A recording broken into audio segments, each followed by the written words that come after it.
Hello, and welcome to Entangled, the podcast where we explore the science of consciousness, the true nature of reality, and what it means to be a spiritual being having a human experience.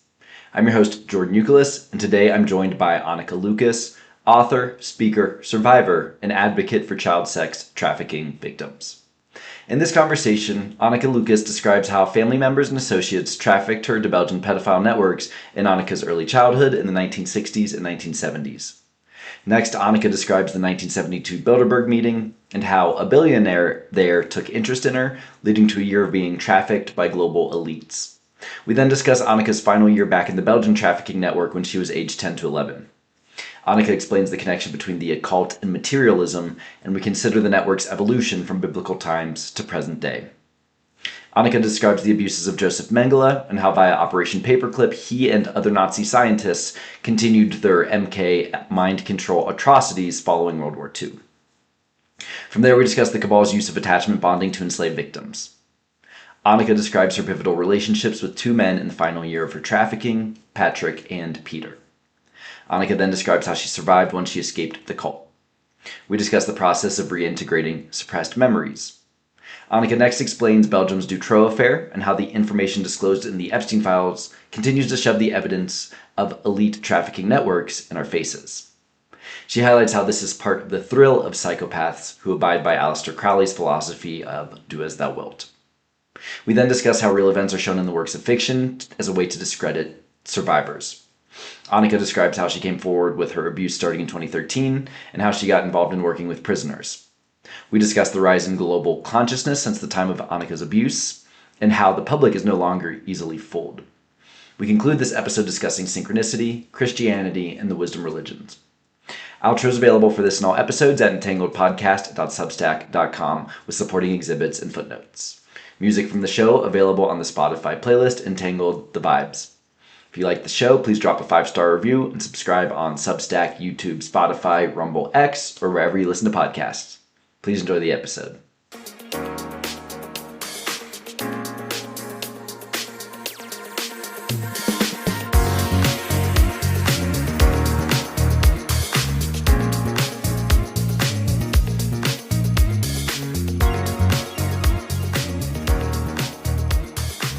So good morning, everyone, and welcome to the latest Entangled podcast. I'm very honored today to be joined by Anneke Lucas. Anneke, how are you doing today? I'm fine. It's very hot here, but otherwise I'm very good. That's good. Well, hopefully it's not too hot throughout the interview. Well, I really appreciate you joining the show today. I think I first came across your testimony a few years ago in a documentary about Kathy O'Brien. And since that time, I've gotten to know your story much better through a number of the interviews you've given before and after that, as well as through your book, Quest for Love. So I've got a ton I'd love to ask you about today. And maybe just to kick it off, I'd love to learn a little bit about your life growing up, where you're from, and we can go from there. Oh, thank you. Yes, so I was born in Belgium in 1963, and I could say my mother was unwell. And at the age of 6, I ended up being trafficked with the help of my mother, who became, sort of it wouldn't have ever been called that, but she was really a pimp. She was driving me to places and she was getting paid. Um, and so this was for the Belgian, what I call network. It was basically a secret club. It was run by a then Minister of National Defense in Belgium, who was a prominent politician throughout his life. He was prime minister twice. And he was running things, but he really was coordinating a lot. And he was doing that for the royals and aristocrats, and connecting through these secret clubs with others who wanted to have power in whatever arena that would be. And he was using, very much like Epstein, I guess, was using the children to create blackmail materials on anyone who was wanting to climb. And that's what I was used for primarily in the first 3 years, from 6 to 9. And also sometimes because my mother was herself not part of this network, because in the business sphere it was all men in my time. So we're talking 69 to 72. There were no women in the business sphere, but in the sphere of the aristocrats, who were often giving their castles up for the orgies or whatever. There were a lot of women that would partake, and so in those spheres, um, sometimes I was given to an extremely sadistic nobleman, and then it was kind of anything goes. I was extremely dangerous. I witnessed horrific things, um, and at the time, it was clear that my life wasn't worth anything because I wasn't born into, the aristocrats would put their own children in. That was clear. Um, but the children that were coming from outside, like myself, our lives didn't really have any value. And then in 1972, around which was the Bilderberg meeting of that year, which was in Belgium, I guess a lot was organized, but one of the things was organized that I was being used for. And the billionaire that was present there took an interest in me. And then that sort of changed my status. And then for that 1 year, 72 to 73, I was being basically trafficked all around the world. And I call this the global elite. The Belgians would do these things for the global elite, which is all part of the same network, except higher up. And it's extremely hierarchical, of course. It's all about moving up in the hierarchy. So they would want to please those people from the global network in order to whatever do business, or get some kind of an advantage for themselves. And this is what happened also. And meanwhile, the Belgian politician then became sort of a gopher now for the billionaire, where I was trafficked around the world, and I was then also being prepared to take to become part of the this network myself, like the children of the aristocrats, or the children that are born into these families are often trained from a very young age, which is the mind control training, which is torture based. Their own children are put through that, and then I was put through that as well. And then I was basically, based on my blood, which I was completely unaware of, I was being given a role that would be a public role. And for that, I had to be fully on board. That is, with the violence, being on board means ultimately, I didn't realize at first that it meant being on board with anything means violence and horrific things.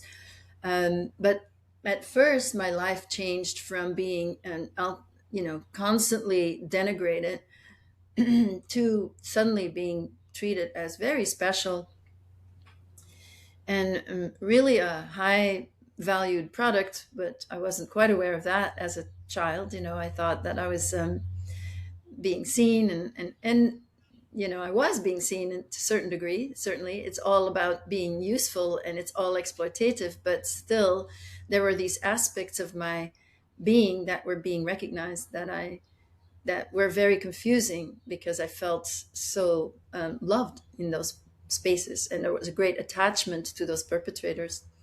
So I was trained with mind control training, and the whole year I was being trained to prepared for that role. That would have ended me as a French singer, film star, and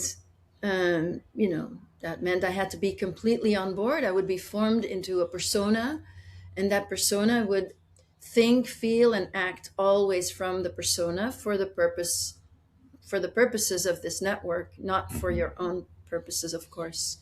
But without realizing it, you believe that you are that person then.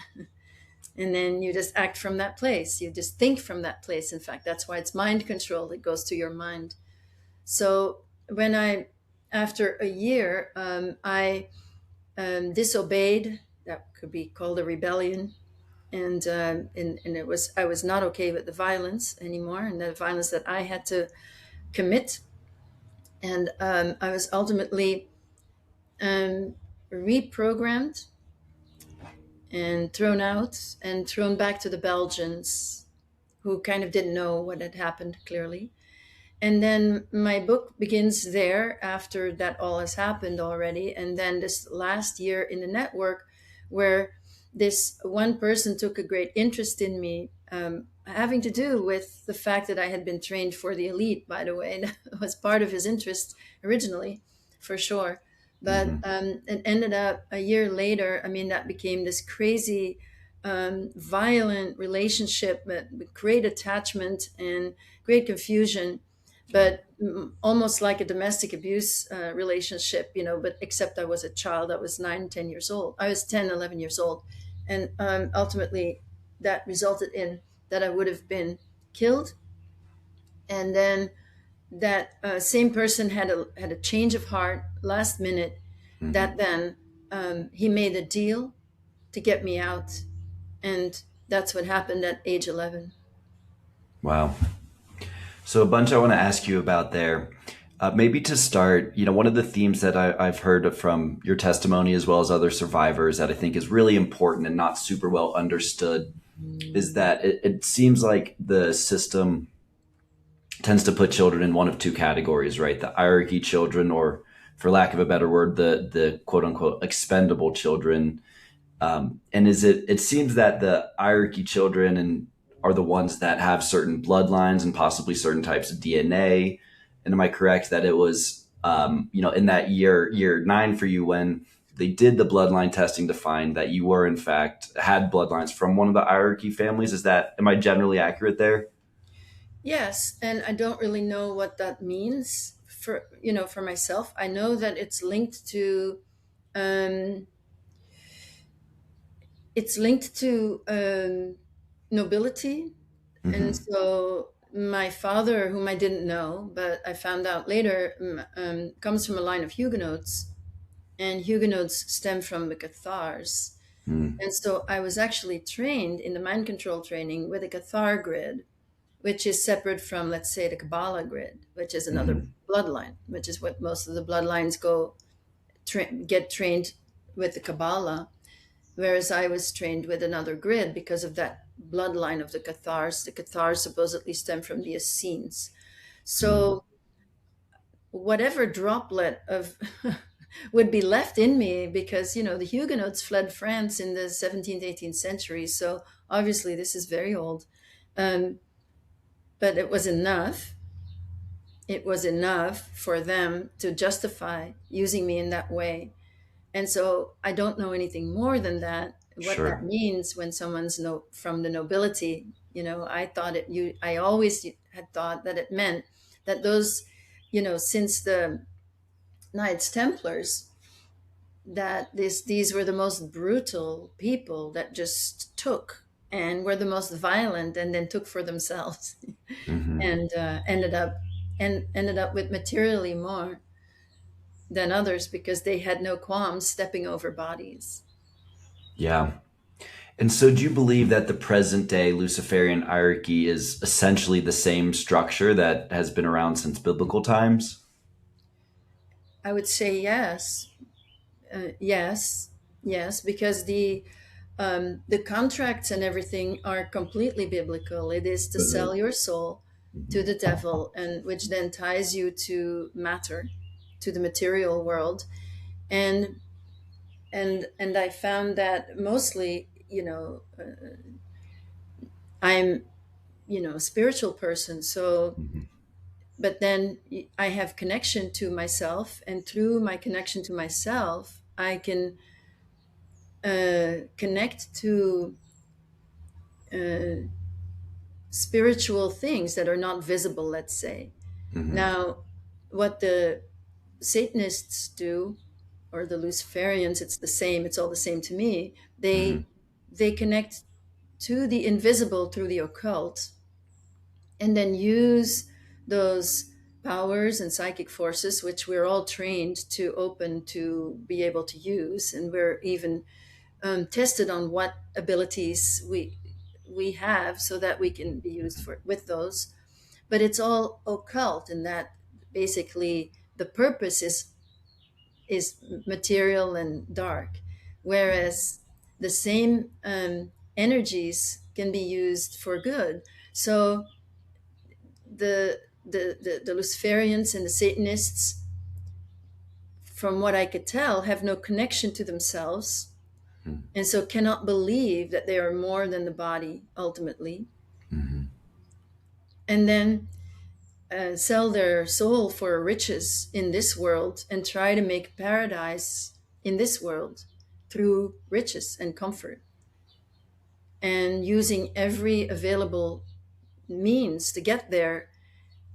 And just as morality comes from within, and those are people who have stopped or have never been able to hear their voice of conscience, which it's not it's not a dogma.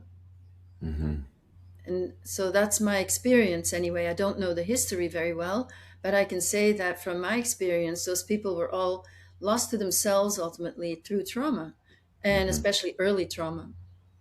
Yeah, absolutely.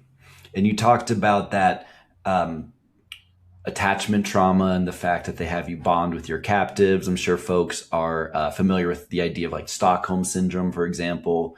And it seems that they do this very intentionally. Would you agree with that? Absolutely. So Svali is a survivor. She wrote about her experiences with Mengele, who apparently was active, for the network. Through Operation Paperclip, a lot of those scientists and doctors from the Third Reich came to the United States and other places in the Commonwealth, and basically merged their findings from their mind control being MK. Supposedly it stands for Mein Kampf. I'm not sure, but Mm. so it's very rooted in the Nazi ideology for sure. Hmm. We had eugenics here in the United States. That was really the same thing, Yeah. and so from there they connected together. And Mengele was one of those people who had himself been trained. So what Svali explains is that Mengele had been trained also, but because there was no attachment formed, he was a complete psychopath, and that Mm. was then very difficult because there was never a reward. So he was not able to trust anyone. Mm. And so the Jesuits very consciously started to create bondings, attachment bonding, in order for the children to be motivated to feel loved and to do everything. When you're a child and you are starving for love, you'll do anything for the person who gives you a little bit of it, even though it's completely perverted with Yeah. the dark things that they also do. Yeah, absolutely. And you mentioned the role of the aristocracy and royalty in your abuse network. And, I think a lot of Americans in particular think, okay, the British royal family still exists, but they're just there for pomp and ceremony, and don't really think about the fact that the rest of Europe, most of those countries today are still constitutional monarchies. And so I'd love your thoughts on what do you think is the role of the old world monarchies in modern society? Yes, again, I like to stay with my experiences as much as possible, just to because I don't know. That's not my expertise, but I can tell you that um, the the royals, and I was Mhm. abused by one of the English royals as well, Mhm. um, have a very active role and leadership roles. You could say maybe not ultimate leadership, but they have important roles in these secret networks. And so, certainly, again, from the bloodline perspective, they're very important. And, um, in Belgium is also a monarchy, and we don't really know. Belgians don't really know what the actual role is of the monarchy, because it doesn't seem to be connected at all. They don't seem to have any worldly power anymore, but they're Yeah. still they're still being called upon for their advice or whatever. But Hmm. in I think in England there's more ruling power from the monarchs, um, but most of that power I really think is behind the scenes. That makes sense. And speaking of the behind the scenes power, you touched on your experience with the Bilderberg group, and I'm curious if you could expand on what that experience was like, and what it was like being part of that global network for that summer or year period, however long it was. Yeah, it was 1 year. So the first thing that was done, as I said, was that my blood was drawn. Hmm. So I don't know because, I don't know. There's not a time that supposedly we could tell anything about DNA, but I think that certainly the technologies that were available to the network were more advanced. Like I know that, for Hmm. example, one thing that happened was that mm, lacerations were healed with laser in 19 on me. That was in 1972. So that wasn't, I don't think, commonly available at the time, but it still Hmm. happened. So um, my blood was drawn, and then obviously they must have spoken to my mother. So that was the first triage. Like first, are you bloodline or not? If you are, we can continue. And so I was first taken to the United States, and I spent time with this billionaire in his own homes. He went round with me. We went sailing on his yacht. We saw people, and he was basically seeing. I mean, I can now frame it this way: that he was trying to find out what my gifts were and how he would be able to use me, Hmm. whereas I was feeling incredibly seen by what you could say is an incestuous father or something, because there was, of course, sexual abuse was part of it. But even the sexual abuse was part of training. And it was also to make me comfortable in that environment, learning how to eat, for example, or what things are that you're Hmm. eating. And so I was really indoctrinated into that extreme pleasantness of his own paradise on earth. Hmm. And afterwards, there we visited on a sailing yacht. We've on the northeast coast. We visited. It was ultimately a Rothschild who then had to give his permission for the persona that he was planning to create. So this was all very much in the beginning. It was after I had spent maybe 3 weeks in the United States. Of course, not the whole time with him, but the way that that worked is I would either spend a day in his bedroom, like say in Westchester, I would just spend the day in his bedroom, and then he would see me when he could. I didn't see any staff there. And then in New York City, there was staff there, so he Hmm. might go out, and I would just stay in the home. Sometimes he took me with him to go shopping. And he told the staff that I was his niece from Paris and spoke French to me. So no one would ever questioned anything anyway. And everyone was very happy to serve him. And then again, the staff around the sailing yacht, it was just him and me on the sailing yacht, but the staff around it are all like nothing's happening, nothing's wrong. Yeah. And the Rothschild invited me into the family. Hmm. And at that time, of course, I said yes. And I was actually asked to give my will. Hmm. So there is that. And I gave my will happily at that time. And then I was basically sent, after a month in the United States, I was sent to Germany, to Heidelberg, for this mind control training, which lasted a month. That was under the auspices of Dr. Hans Harmsen, who's a complete psychopath, maybe from that same generation as Mengele. And that was an extremely thorough training to create that persona that I was shocked at not only at the degree of torture to get things out of you, but also how effective it was. And I observed myself change drastically. Hmm. And I observed myself identifying as that persona that was being created. And then over that year, it was a strange year. I have very little recall of, um, because I was still living in Belgium with my mother. Hmm. And and then I would be gone for, let's say, the Christmas holiday. I was gone and spent time in a castle in France, being groomed to be a star with an entourage around me, just to feel used to being tended to in that way as an Hmm. absolute star, very special. And so that was part of this training.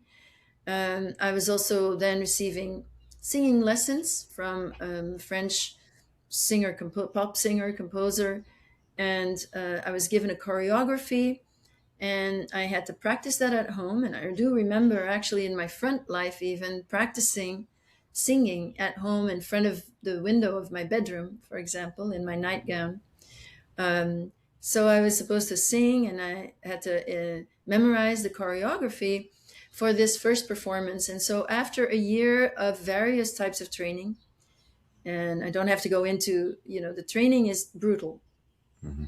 and being part of the network, being having the honor and the pressure of the gratitude, I could say, because now, before, I was free in my thoughts, in my mind, I was free. And I secretly believed, when I was in Belgium, I secretly believed all these men were losers. Hmm. Because obviously, if you're going to be raping a child, you have to be a loser. Yeah. That's pretty obvious. So I stayed with that. I had that, even though I had to take on their projections and had to go along to survive. I still had this background of my free thoughts. And in the mind control, that completely left me. And I identified with the persona. And then I enjoyed it. Hmm. And it Wow. wasn't called rape anymore for me. I Hmm. thought I had a certain power over men, and I enjoyed that, which is all based on my age. um, so yeah, it was an interesting year. My mother changed her attitude towards me. She was always, I was the only person over whom she had power, my Hmm. brother. So my mother is that kind of psychopath that she was. I mean, she was never diagnosed, but she was all right. She was very pleasing to all men. And then I was the little dirty extension of herself that, she could do whatever she wanted to. And that meant a lot of placing me in dangerous situations. And it meant a lot of putting me in situations where I would be raped. Hmm. And it was a strange year. Yeah. She Yeah. changed her attitude. She obviously had been told some things. She sent me to music school. That was one. So, um, and she started sort of getting excited about the prospects that obviously she'd been told about some things. Hmm. Hmm. And she sort of admired me, while she'd always looked down on me. She now sort of admired me as well. Very strange. And that year ended with my not well. It actually my persona was broken through a year after I was discovered, you could say, in the network, in a horrific Hmm. situation around the Bilderberg meeting in Belgium. A year later, in the festivities before April 30 or May 1, which is Beltane, and the week before that is a very a full week for the Luciferians. A Hmm. lot of activities, and so there were a lot of activities, but they were all happening at one place in Italy, with this billionaire having many people come around, and many rituals that were happening there. And also, I had my first performance there for Hmm. people on the inside. So I gave that performance, and I sang songs, Jacques Brel and Edith Piaf, and I accidentally stepped on the toes of a singer that was Mm. in the first row. And that was because I was just following the choreography, and that meant making a joke about an adult woman. And that adult woman um, took that extremely personally. She was a famous singer, and she and her husband ended up kidnapping me and abusing me, but in ways that I wasn't being abused anymore, with the extreme denigration. So it wasn't supposed to happen. They realized that I was a Rothschild product. They tried to get redemption from Rothschild. I was actually helicoptered, if I remember, Mm. from Monaco. And they had trafficked me to Monaco, and then they helicoptered, if I remember, to England, where they met with a Rothschild, and that Rothschild then decided to test me to see if I was still a good product or if I'd been broken. Mm. And the tests, there were several tests, and I was still doing what I was told, because that certainly is something that you learn very quickly. But I wasn't, but I was doing it in a way that was coerced. I was not fully with it anymore. I was not believing it anymore. Mhm. And Mhm. so ultimately I failed the test, and I was then reprogrammed. And so when I was programmed for a whole year to not fail, so there's a lot of torture that has to do with never failing, being a public persona, never failing. A lot of training went into that. Now I was being um, tortured in very dirty, ugly ways. Well, not better, not less, but all to make me feel that I'm not worth anything, and Mhm. I can never be successful, and I'm evil at the core. Hmm. Ultimately, I should end up a drug addicted prostitute, because my life doesn't is has no value. And that was what that year was about. Yeah. Wow. And so then was it after that time that you were returned to the Belgian network? Yes. So it's not clear, but what is clear is that the Belgian, that Minister of National Defense, who was sort of in charge of the Belgian network, he never knew what had happened exactly. So at first, it's just that I think that they would get calls to take me here and take me there, and I think that just stopped.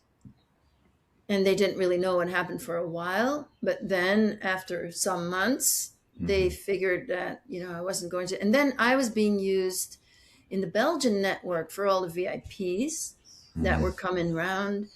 And then ultimately, this young gangster who was being taken there by his own father, um, had took an interest, and then that became what I write about in my book. Yeah. And that's what I was going to ask you about next. You talked about the complicated relationship with your mother. And I think similarly, your book does a great job of just explaining how bizarre and complicated a lot of these relationships can be in the network, right? And I think your relationship with Patrick in particular, where he ends up being one of your most vicious attackers, and yet also helps you to escape the network. So I'm wondering if you could maybe expand on that relationship at all. Yeah, sure. So at first, I wasn't sure if he was himself a child, or if he was a perpetrator, because he was very tall, but obviously very young and very different from any perpetrators. And Hmm. then, though he was young, and some young men were in the network as sort of lowly pimps, clearly he had respect. And it took me a while to figure out that that was because he um, had a gun and wasn't afraid to use it. Hmm. And so what he did is, because he was that young also, I think, and he was obviously extremely traumatized himself, he was brought there by his father. He he was truly moved and he was very interested. I mean, he was finding out what the network was about through me. Hmm. Well, for me, these were my first therapy sessions. Like I was being asked, and I was talking about painful things that had happened in the past, which helped me to remember them later. Those were the first memories that I had, is the ones that I had talked about to him. Because all the other memories, there's so much programming to make sure you don't remember Hmm. around it. And then they kind of remain isolated and dissociated for the rest of your life. But except that the first ones that were bleeding through were the ones that he had been asking me, and I had already told him. And so there had been a reflection of them already. So yeah, at first he wasn't touching me sexually, so that was very powerful. And because of his interest, and I didn't realize, of course, that this had to do with his interest, because he had clearly heard about the billionaire that had taken that interest in me. And it's almost as if a little bit he was also looking up to that and just wanting to find out, what this elite sex slave was about. So he wanted it to come from me, which would never happen, but there was some there was a little bit in that dynamic that was real, that I think had to do with his youth, and I think had to do with, he was on his way to Hmm. this path of becoming this notorious gangster, but he was not quite there yet. I mean, he had already committed a lot of crimes, but then he also spoke about them. He spoke about that. And when he was so once the sex started, he became, that's when all the projection also started. Hmm. And when the abuse really started, and the denigration also, and the attacks and the violence. And when that was happening, there was something about him. While there's no redeeming qualities there's a difference with someone who's a complete psychopath. Like, in fact, when the Minister of National Defense was screaming at me, it was just pure projection. There was nothing else.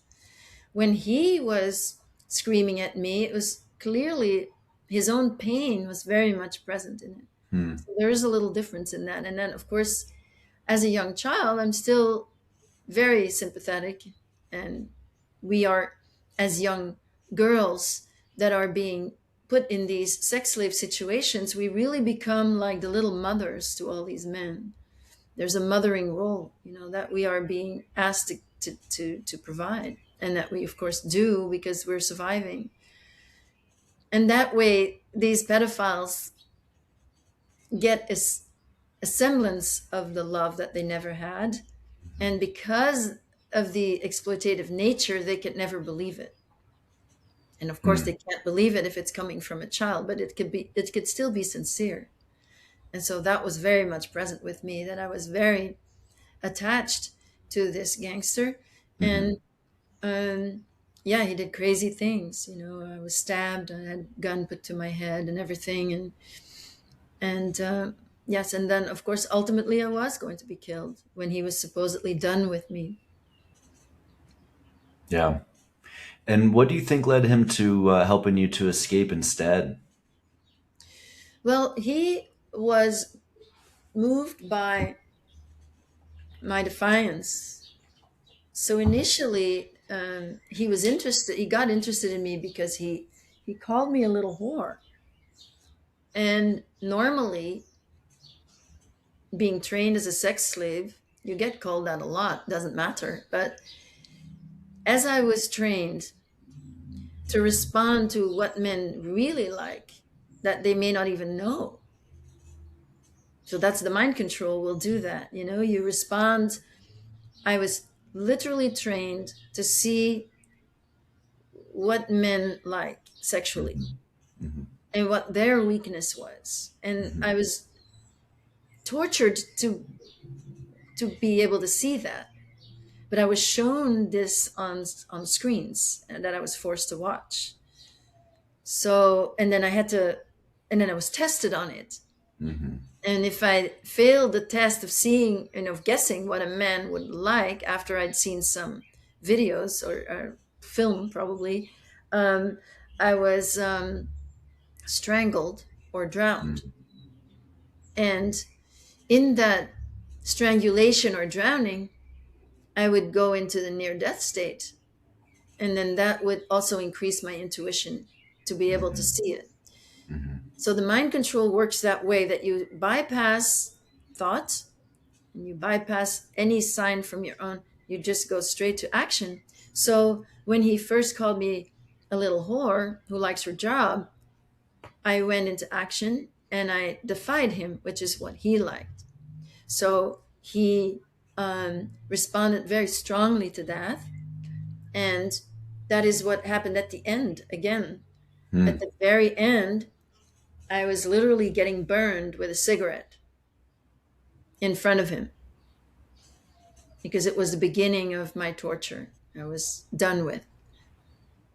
And so at 11 years old, so there's this gopher who was basically putting a cigarette out on my arm.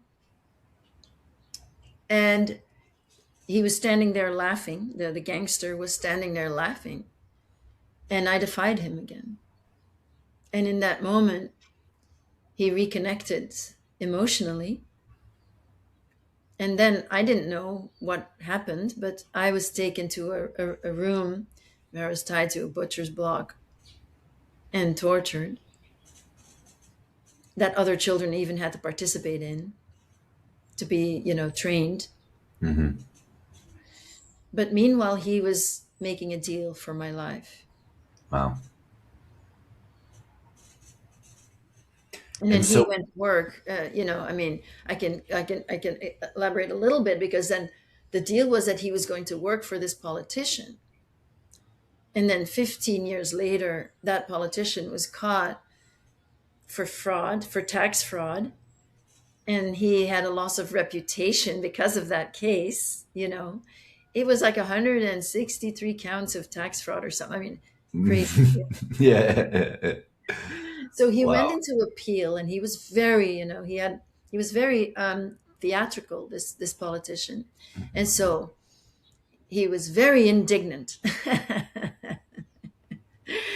And he said that they would pay for treating him the way they had Mm-hmm. and dragging him through the mud as they had. And he was the victim of all of that. And then he went into an appeal. And then while he was on appeal, he was kidnapped.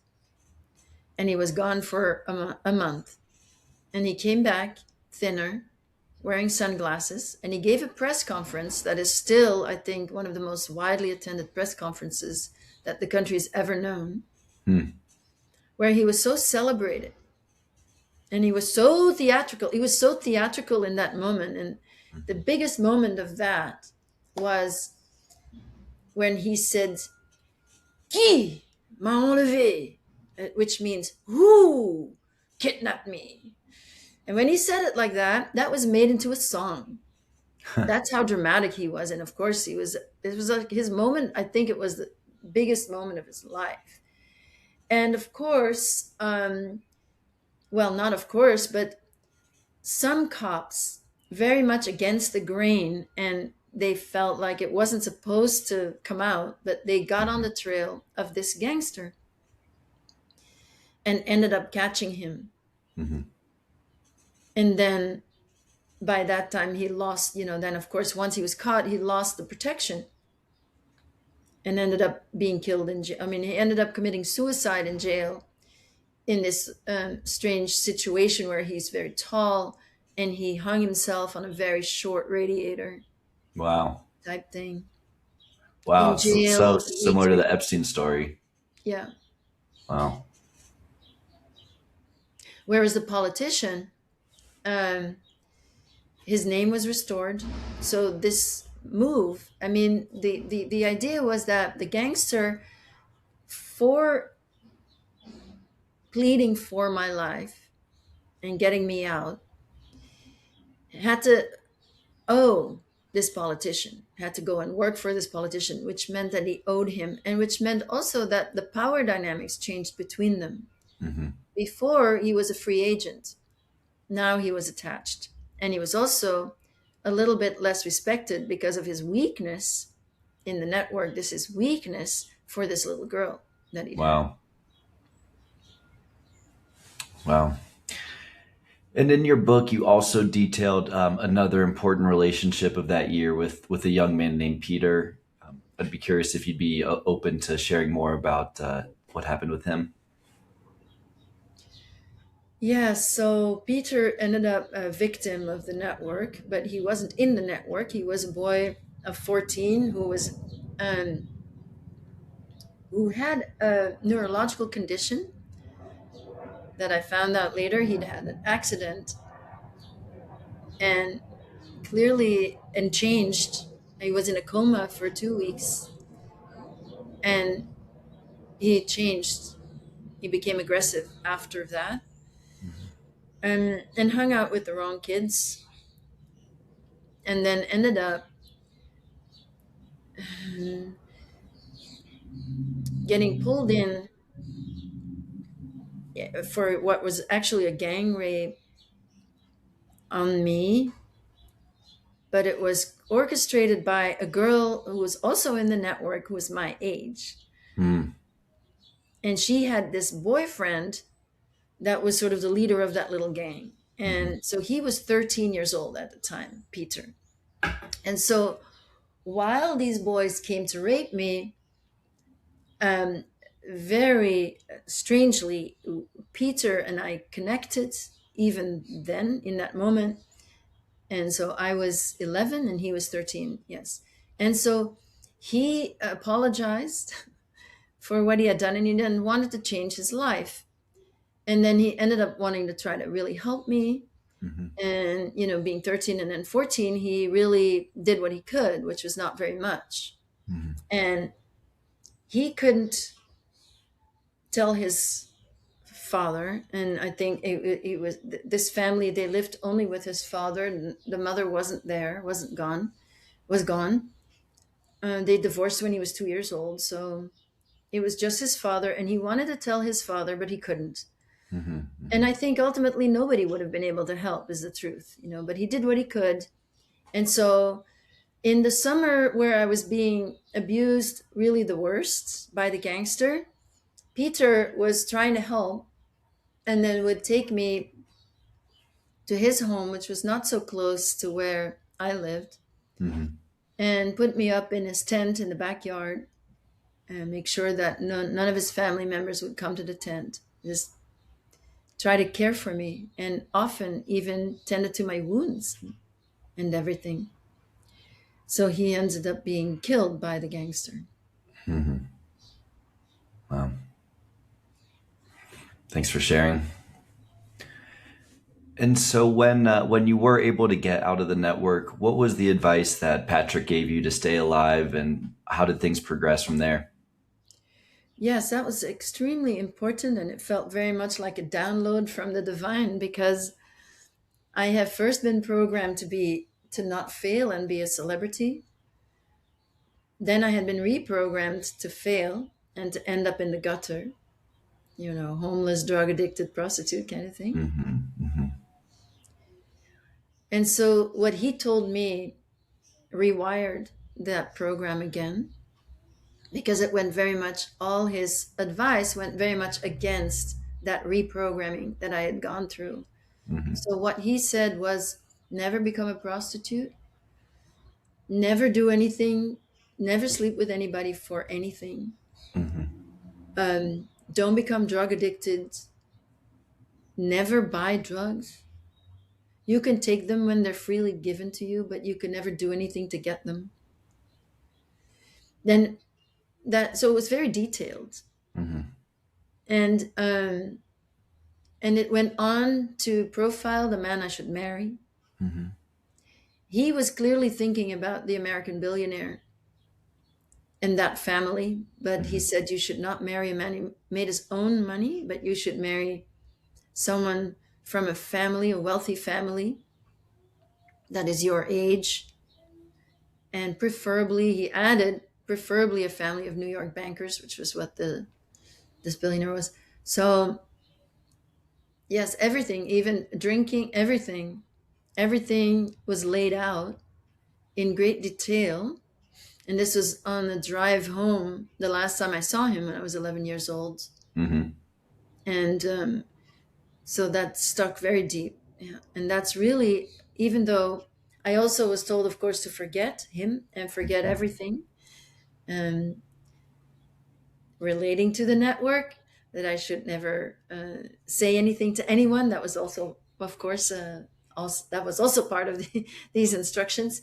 So even though I didn't have the memories were repressed, I was still operating from unconsciously from these instructions. Yeah. And that's how I survived, making my way, with menial jobs here and there without really sinking so deep. I was always afraid of becoming home. So all these programs were all operating.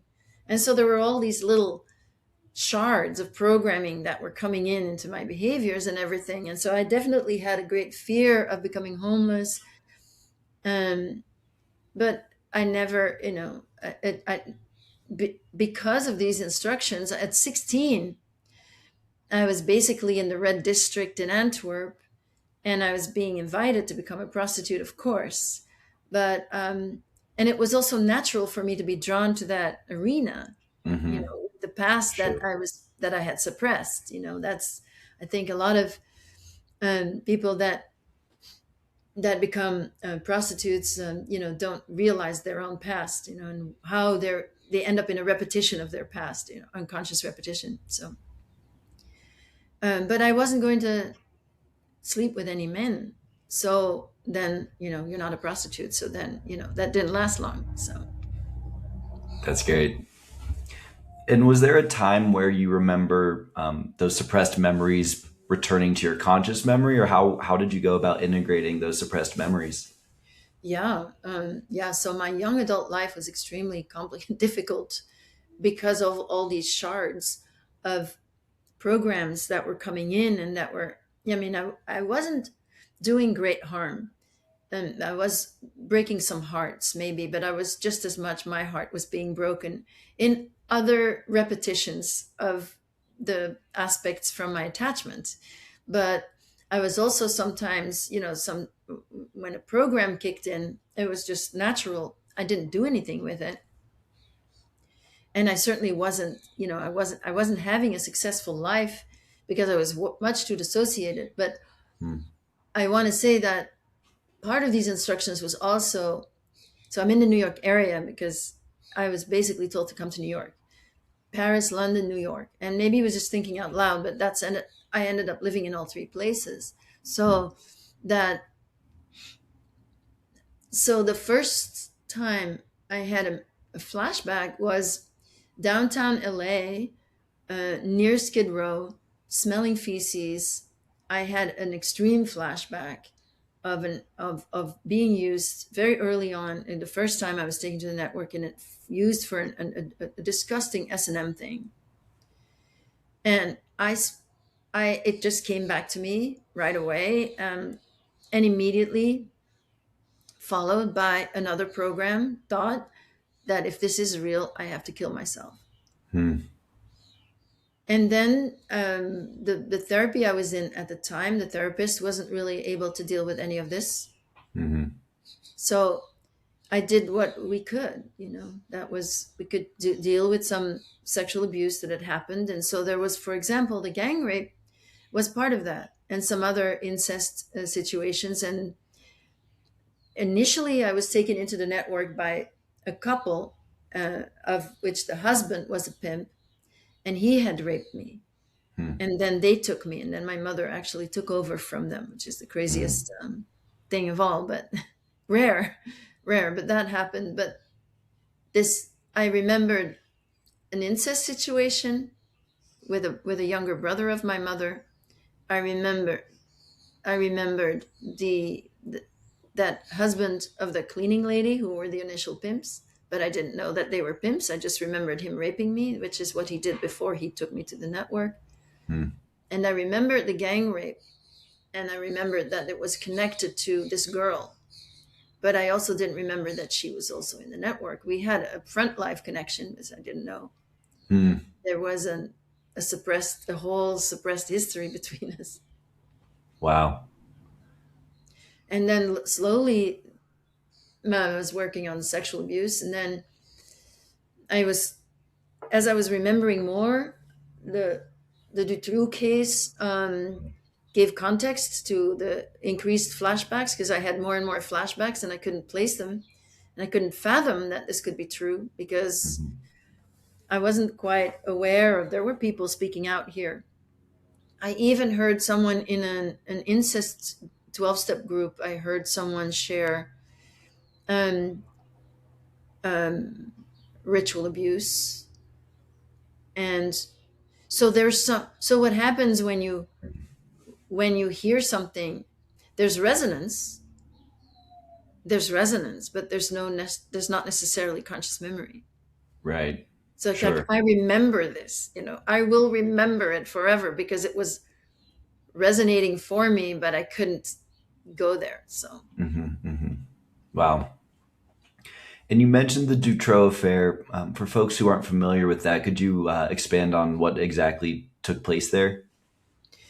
yes, in 1996, the police rescued two girls from the dungeons of a man named Marc Dutroux, who said, as those girls were rescued and he was arrested, he said that he had friends in high places that would protect him, and he was just a small cog in a great big wheel.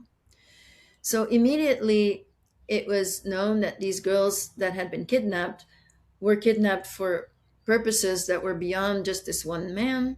Hmm. There were other people arrested, and one of the defendants in that case was Michel Nihoul. Hmm. And so, in the wake of that rescue, four bodies of little girls were found. And then started this affair. It was a huge thing in Belgium, Hmm. because now there were bodies of children, and it immediately gave context to my memories. Hmm. Plus, the defendant Michel Nihoul was active when I was active, and I immediately had flashbacks of him Hmm. and what had happened between us when he was arrested. Not his picture, not from his picture. In his picture, what's it called? A mugshot. His mugshot, I couldn't recognize him, but there was he was when he was led up the steps of the courthouse. I recognized him then. Um, it was a huge thing, and I learned of it because I was in the United States and I was not following news in Belgium at all. But I learned of it when the the instruction judge, so the prosecutor, I guess, was fired from the case for being biased supposedly towards the victims for some tiny technicality that was ridiculous. So there was a national outrage in Belgium that those were the white marches, Hmm. that people were protesting the corruption and protecting the innocence of the victims. And that was very hopeful. I mean, that's how I learned of the case. And even though it seemed hopeful in terms of people's consciousness, it was also because this judge had already been fired. So you knew that it was already being sabotaged as well. Yeah. Wow. And then, yes, 8 years went by. Several survivors came forward, not myself, but in those years, I did speak to people in Belgium that were doing their best to bring this truth out, Hmm. because it wasn't going to be, it was clear in 98, it was clear that the most prominent witnesses that had come forward, the survivors like myself who had gone to testify with the police, that testimony would not be used in the case. Hmm. And so the journalists that had been So there were journalists that were working with those people that had given testimony that then started publishing articles. So in that time, I started to connect with both the journalists, and then I also spoke to some of the survivors. And yes, and I was just pressured to go public myself, but I didn't want to go to the police, and I didn't feel ready to go public. And then 8 years later, the case went to trial. Of course, the testimonies were cut off. Another important thing that was cut off of the case was all the DNA materials that were found in the dungeons of Marc Dutroux, where the children had been kept. That was not of any of the perpetrators that were caught, and none of the children either. Wow. And there were many, many different DNA profiles there. So the police then had said that it was going to be too much work and it was going to take too long. And so they had relegated that, as well as the testimonies of the survivors of the network and anything relating to the network, to an extra file, another case. And then, so Marc Dutroux was sentenced 8 years later in 2004 as kind of like the only perpetrator. Michel Nihoul, who I saw in the network, got off. It's crazy. Yes. And then by that time, it was like a one man, it wasn't, there was no more network anymore. And then a few months later, that file was, that other file where all the other evidence was closed. Yeah. And then you see that same pattern repeating where it's like Jeffrey Epstein was this lone man trafficking women to nobody. It's crazy. Well, we are not allowed to see the client list, I guess. Yeah. Even though some clients are obviously, I mean, we do have that's the thing. Like we do have right. list. We have the client list. We have it. Yeah. And now I feel since the Epstein files, it's sort of all in our faces now. Yeah. Right? See, we can get away with this. And that's kind of the thrill, by the way, of the psychopaths and the pedophiles. The thrill, it's a lot of the thrill and the way that Luciferians feel free. Do as thou wilt, right? Do as thou wilt, and get away with it. You get away with murder, literally. You can get away with it. That's the freedom. You can engage in really stupid, repetitive, destructive behavior where you get to feel powerful because of all the powerlessness that you felt as a child, because you don't heal. And you could not be caught for it. And that's really what Satanism offers. Yeah. And that's where we are now. Like, it's in our faces. The evidence is there. And then one side goes and says, oh, the other people don't want to know. People do want to know. There's just so many tricks are being used to keep this information from people. Yeah, absolutely. Or to whatever is done, but it's kind of in our faces. And I think part of that is to make survivors feel hopeless and helpless, and people, and the same for other people, for people in general to feel hopeless and helpless. Yeah, absolutely. And I was going to say, you hear a lot of folks suggest the reason that they use all these blatant symbols and pizza code language and things like that is, there's some type of revelation of method and maybe some type of spiritual law where they have to tell you and relieve their karmic but debt. That's ridiculous, right? There is no relief of karmic debt if you lie and trick people into. I personally feel that, I don't know if there's any kind of, I know that there's a lot of rules in the network. Mm-hmm. That is true. And maybe there is a belief. But what I find is that most of the movies and TV shows and everything that show various aspects of mind control and of, jokes about incest and jokes about cannibalism and jokes about child sacrifice. There's lots of that. You can Mm-hmm. see children movies that make those jokes, by the way. Totally. So when you have that, I think that is really because the people that make those movies and then ultimately maybe decide, because a lot of it is unconscious, because it's like following trends. But Mm-hmm. I think it's ultimately that people just write about or portray what they know. Yeah. That's what they know.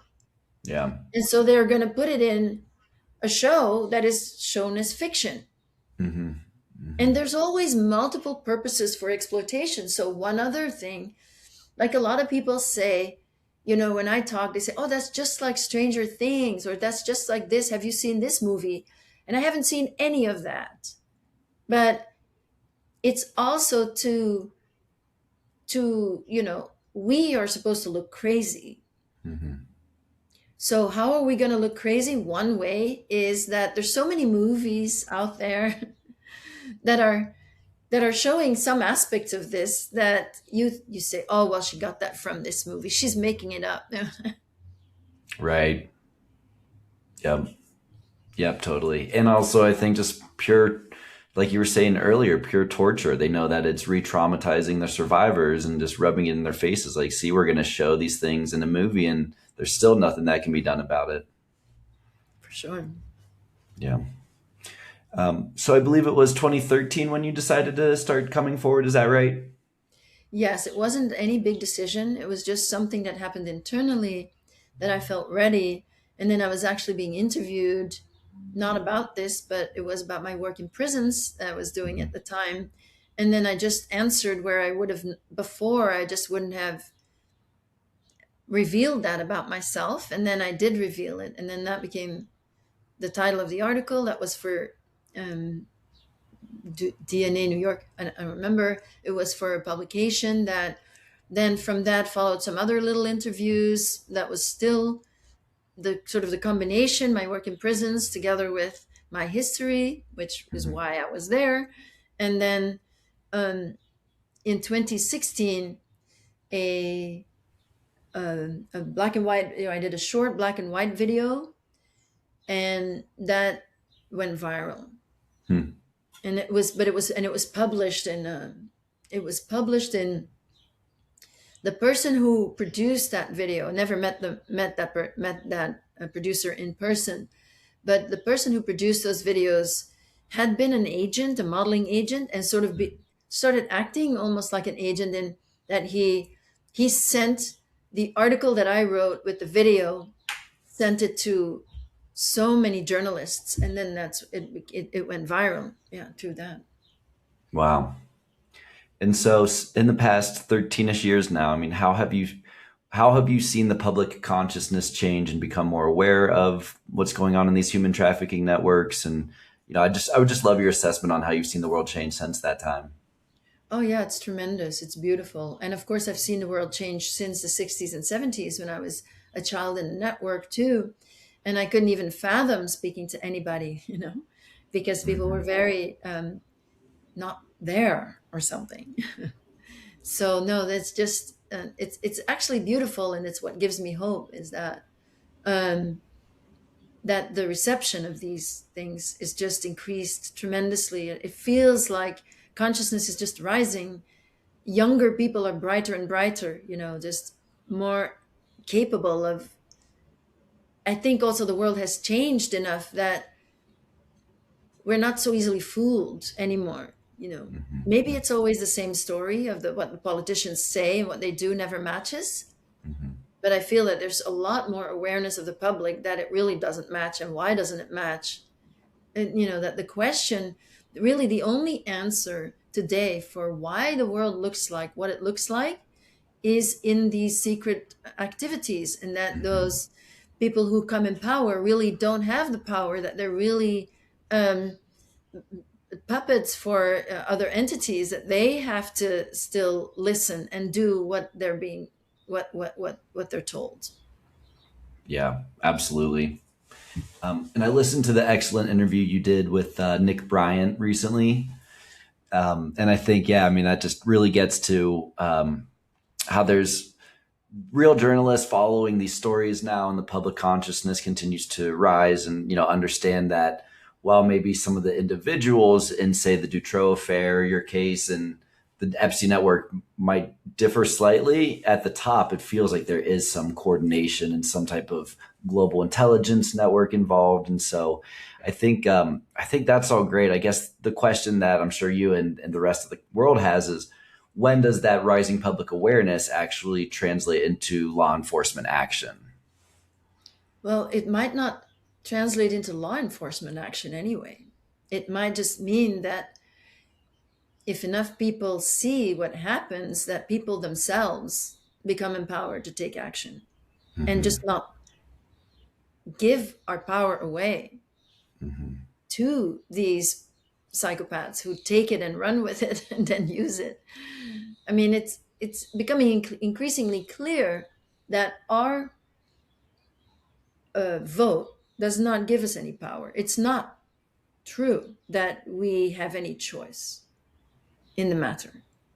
And anyone we vote in is not working for us. And I think that is the incredible hypocrisy that's going on, is that politicians are supposed to serve us and represent us. And that never happens. No matter how much mass brainwashing you do, people know, because you see it in your taxes.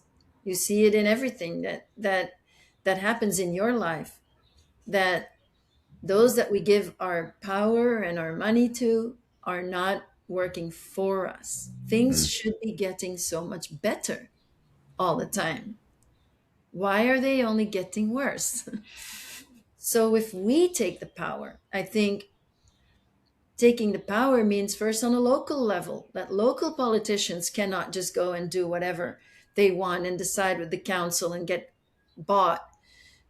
That, the local town council can be is also, getting bought. And so it's first on that level, I think, that these are the is that consciousness translates into not having it anymore. And Mm-hmm. whatever that means, I don't know what it looks like, what it will look like, but I can't imagine that it will come through law enforcement. Yeah. So you think it really just needs to be more of that ground up public consciousness rising and taking action into our own hands, in a sense? Absolutely. And I think when you do speak of law enforcement, that also means that people don't necessarily blindly follow orders anymore. So that Yeah. also comes from within the law enforcement, that the law enforcement themselves are not participating in, or the army, for example, that people just refuse to follow these orders. Absolutely. And hopefully people start to pay a lot closer attention to local elections and realize that who you vote for sheriff and who you vote for attorney general of the state, these things really matter, right? And that's, I think, we've seen one of the ways that the United States in particular has gotten so corrupted is individuals like George Soros, have taken advantage in election arbitrage to get all their district attorneys and attorney generals elected. And it's like, no, we need to really not only vote for the party line, but actually hold people accountable to do what they say they're going to do, and make sure we're not voting in folks who are just letting child predators off with a warning. And that's the most important thing, that we take responsibility for, once somebody's voted in and they've made particular promises, that we ensure that those promises are kept. Absolutely. And that's really, from what we have today, we see exactly the opposite happening all the time. And then whatever narrative comes with the change of heart, that we just don't accept it. That's just, we're not, we don't have to be confused about that. But that, again, and what I say then, what my message really is about, is the reason that we get confused, and the reason that we get distracted and dissociated, and the reason that we don't follow up, and that we don't feel empowered, and that we feel helpless, Mm-hmm. is because of our own unresolved trauma. So my message really has to do, and I've created a model, a healing modality based on, the power measuring that I had to do as a child, and how we all give power away and take power in other situations and dynamically with people, that we can use that projection of power up or down as an entry into our own unresolved trauma. Hmm. It is when we go to our own trauma that we then increase our own awareness, and that is what empowers us. Absolutely. And I think that's a great segue to the work you're doing in prisons. You mentioned that a little earlier, and so I'd love to ask how you decided to get involved with helping out prisoners and forming the Liberation Prison Yoga Foundation. Yes, I don't do that anymore, but Hmm. I went into the prisons in 2011 that started. And I had always written articles. And through writing articles, I ended up at San Quentin in California. And I did interviews with prisoners there that were taking yoga classes.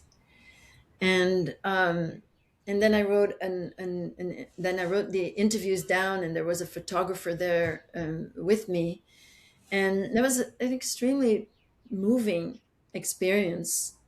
And I relate to prisoners. I I relate because basically they were treated the way I was treated as a child, Hmm. constantly denigrated. They were ordered around. There's no, everything is controlled. And so I related from that point of view. And so it kind of happened that I organized a workshop with someone that was doing that here, that was doing that in California at San Quentin. And afterwards, people were ready to get going, but there was nothing here. So I ended up starting that effort here because nobody else was doing it. I mean, I felt, okay, we're going to do that. And then I started a nonprofit organization, and then and then it was really, really beautiful work. And it was through that work, because when we come into prisons, so especially in the jail in New York City at Rikers Island, there's 10 jails there. And most of the people are there because they're not able to pay for bail. And their bail would be $300. And then there were these cases of these kids that, in the United States, you have to be 21 to drink. But at 16, you can be, and that was the case here in New York at the time, that at 16, you could be charged as an adult. Hmm. So you had these 16-year-old kids that were in this horrific place that was not only dirty, but very dangerous, where they were treated horrifically and where they were being pressured to accept the charges, even if they were trumped up. Hmm. And you could really see the systemic problem here. And I related, and I wanted to find a way to connect with, like, say, a 16-year-old, a black kid that finds themselves in jail. How can I, as an older white woman that obviously has economic privilege over that kid, how can I relate? How can we connect from the heart where there is nothing in between? And that really gave rise to my studying. How can we do that? And yes, we can. There Hmm. is a way to break through all of that garbage, really, and just connect from the heart. And so these were some of the most beautiful experiences that I had in the jails, with men, women, and children, really. Wow. And um, and meanwhile, in the trainings that I was giving, basically to train other yoga teachers to come in with me, but in this way. So the way that yoga is generally taught is also very hierarchical. And normally, when you do a yoga teacher training, you're being taught to give commands: do this, do that, do that, and everybody follows. So to say no, no, we're not going to do that in jail. We're not going to do that in prison. We're not going to be giving commands and making sure that everybody does the same thing at the same. So how do we change that. So, so there's this particular brand of trauma informed yoga that is really part of the unconditional model that I created, which is for any provider or for to be present with anyone, that gives you an opportunity because of the power projections. If somebody projects power onto you just because you're a provider, you have an opportunity to get to a really raw place where you can really help reverse trauma. Wow, that's fantastic. Thank you. And talking about reversing trauma, to me, I think one of the most horrific aspects of satanic ritualistic abuse is the inversion of what it can do to the child's relationship with God, right, and almost often making the child believe that God wants this for them. And so I'd love to learn more about what has been your relationship with God, both before and after you were able to get out of the network. Yes. Well, the Satanists want you to believe that you're God and they're God. Because a lot of what they do to even, how in your life there will be synchronicity, and then you feel more attuned with the universe and you feel that God is working through you. Well, in the network, through these occult means, they create that synchronicity. And everybody gets to feel like they're a God. But basically, the focus in the people in the network was always coming from what is the lower chakras, you could say, like survival, which is their tremendous fear, which I believe is at the basis of everything. And then, of course, the sex, the creative impulse, which is the second chakra, which is the sex addiction. Then the perversion of it is the sex addiction. And the third chakra, which really is about the ego. And so in the network, the ego gets blown up to a point where that's where you end. That's where you stop. You never go into the heart. But the heart is where you begin to have compassion for others and everything. And so everything happens, like life energy would be flowing in the lower chakras, where you're only concerned with survival, sex, and ego. And that's really what you get. So because so the beautiful thing about going through these horrific experiences is that most of us, and I work with survivors all day long, so I hear it a lot, is that we go through these experiences, and yet there can be sometimes, not always, but sometimes we can really palpably feel the spiritual help. So what it looks like from the outside, it's really different as you go through it. Children going through these things is also a little bit different, because you really only feel the pain as an adult when your ego is more developed. And then you go through the pain of what you felt like as a child. And as a child, you would never feel that pain because you're busy surviving, but also you couldn't really, it's not really it's sort of the grace of children. You don't really feel it that much. But there is spiritual help. Innocents do get help. That does come through. And, in my case, it came through in a very big way at one moment, but it was there in other moments as well. And then I found that in the healing process, the spiritual is really the most essential. Because if you're stuck at the ego and you cannot trust that there's something greater than that wounded ego that sort of like dictates everything in your life, then you can't transform. Because for the transforming, you need to go back. I mean, you don't seek to do that. But when you start to be emotionally ready and feel safe enough, you'll get hit with whatever. It can be through the body, or it can be through memories. But it's things that you initially just need to go look at. And when you go into it, you'll go back to that moment of fear of death. So if you are too afraid that you'll die, the parts that are stuck there, they're still stuck in fear of death. So if you can't transcend that, if you have no faith that there's something greater than that, then you can't go back.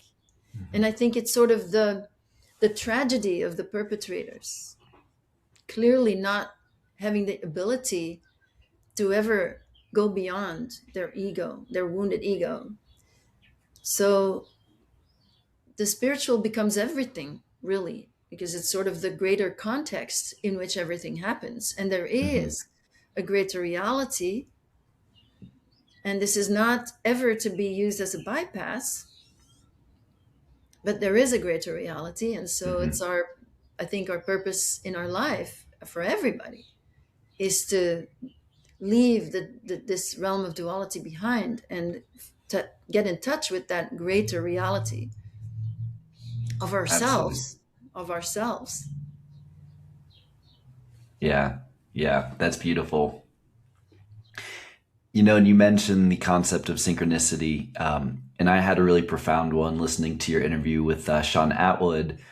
And you talked about your religious beliefs, and I would consider myself first and foremost a Christian, but I came there a very circuitous way, and I'd say non-standard way, and really my spiritual awakening started with the ancient Indian philosophy and some of the Vedic knowledge. And as I've continued to learn more about all the different wisdom traditions, I see these recurring themes, which, it sounded like from what you were saying in that interview that resonates with how you view the world. But I also get that, especially for survivors who have been in the occult, they see how a lot of these kind of sacred sciences from the old world have been used and inverted for evil purposes. So people can say, if you are learning about any of that stuff from India or Egypt or whatever, then that's not Christian, that's satanic, right? So a little open-ended, but I'm just curious to get your thoughts on all of that and how you think about Christianity and religion in a broader context. Yes, I get that a lot from, I guess, narrow-minded Christians that yoga is satanic. And of course, yoga in the West has been heavily infiltrated and manipulated and is basically all about the body. I mean, Hmm. it's about hatha yoga, which is not what yoga is about at all. Yoga is an ancient, it's not, it's part of Hinduism. It's one of the six strands of his Hinduism, as is Vedanta, and it is the how to reach God. Hmm. So it is a science applied. It's an ancient science that's applied on the self in order to transcend the small self. And my own path with Yogananda and what Self Realization Fellowship is about is actually teaching original Christianity and original yoga. Hmm. And they're really no different. The only difference is the time and place and culture that those two avatars manifested in. So Christ came at a time, before we went into the darkest of the dark ages, you could say, um, and spoke of great esoteric truths, but in very simple parables. Hmm. Now, these can still be very heavily misunderstood. Like I don't believe in eternal damnation. And when Christ speaks of that, there is a very interesting quote from Matthew where he speaks of the sheep on the right hand and the goats on the left. And I find it really, I found that when I just read that and I was just so fascinated by it because look, the Satanists, they relate to the goats. Goat is now a word that means greatest of all time. Hmm. That's called goat. And then on the right hand, you have the sheep.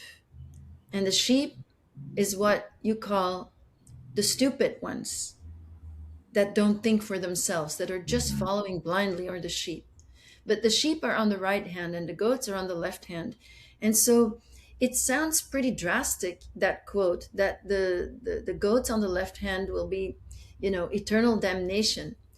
But what that really means and what Yogananda explains is that it's earth that is the eternal damned place because we will never find the true paradise here on earth because it's a realm of duality. And there's always misery here on earth. So we need to get into what would be called the Christ consciousness. The second coming of Christ is the book that Yogananda wrote in explaining the revelations and really going into the esoteric meaning of things. And when you understand that the eternal damnation, that refers to earth and what this realm is about. So when we have to incarnate as physical, so-called physical beings, which, when we realize in the quantum, we're not really solid. It's not real. This physical realm isn't the ultimate reality. It's relative. So in that sense, Christianity and yoga are exactly the same, that we are meant to transcend. We are coming back to this place, which is eternally damned, because it's always going to be earth. This earth is never going to be a paradise. We have to expand our consciousness through devotion and practice and that's the yoga practice. These are these specific practices, but of course it's together with devotion. We increase our consciousness to expand through the heart, so that we can shed this human consciousness and come to the angelic consciousness. So that's our task here. And Christ has the Christ consciousness, which means Christ's consciousness is everywhere in this universe, everywhere. So that's why we can pray to Christ and we can be heard. And we know that we can be heard because when we call on that consciousness, Christ feels everything through the heart, not in a physical body, but through the expansion of consciousness that encapsulates the entire universe. Wow, that's beautiful.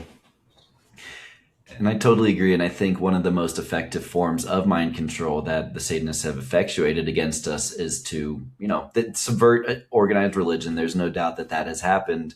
But also, I think to just distort or even amplify the minor differences amongst our religions and keep us divided from the fact that they're really fundamentally all saying the exact same thing. Exactly. All great religions of the world are talking about the same truths.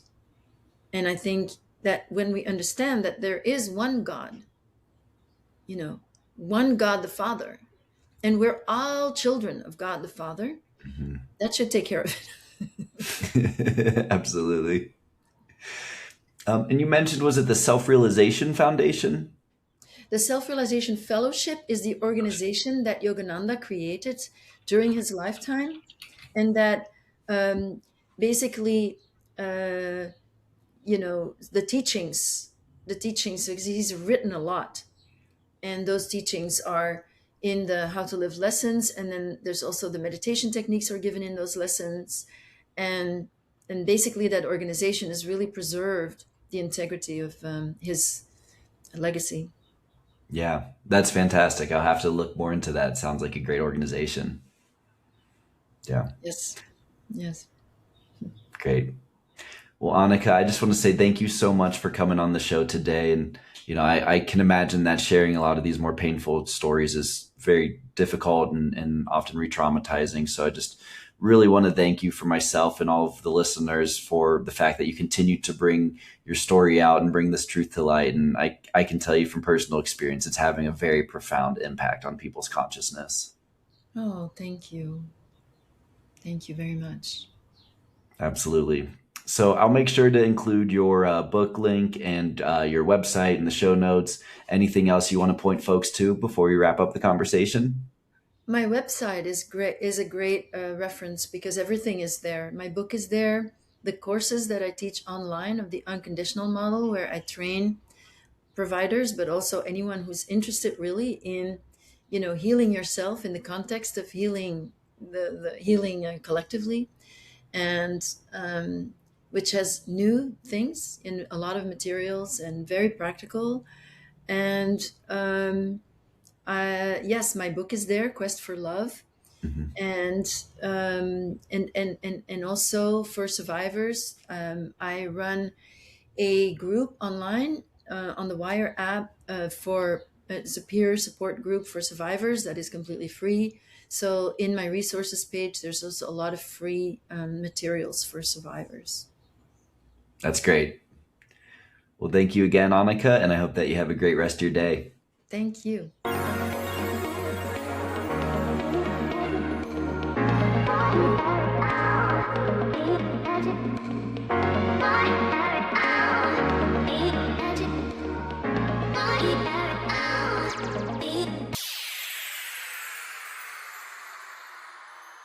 Thank you all for listening, and I hope you enjoyed the episode.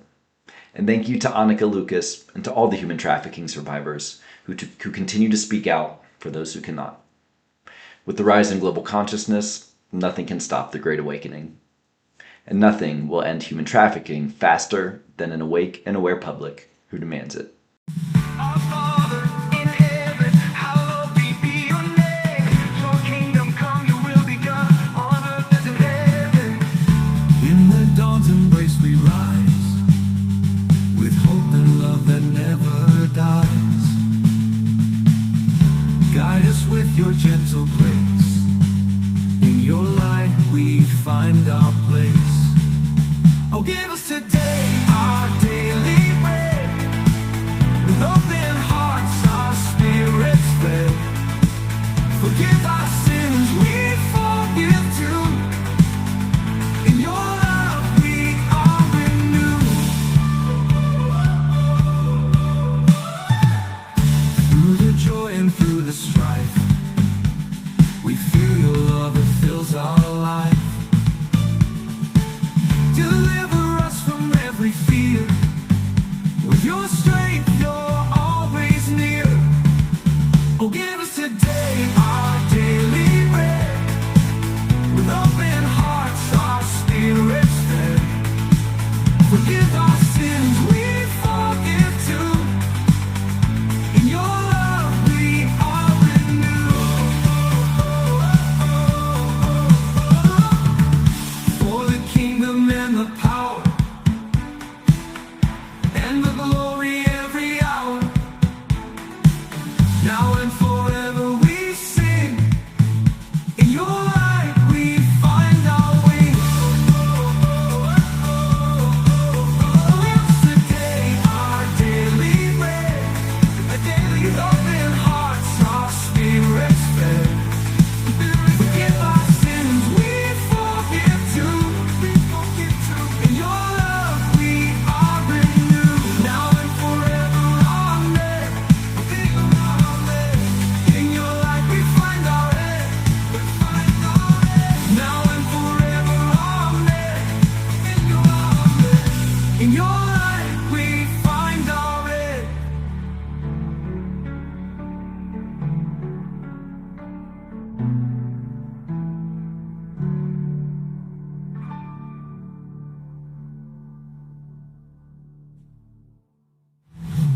Our Father in heaven, hallowed be your name. Your kingdom come, your will be done, on earth as in heaven. Our Father in heaven, hallowed be your name. Your kingdom come, your will be done, on earth as in heaven.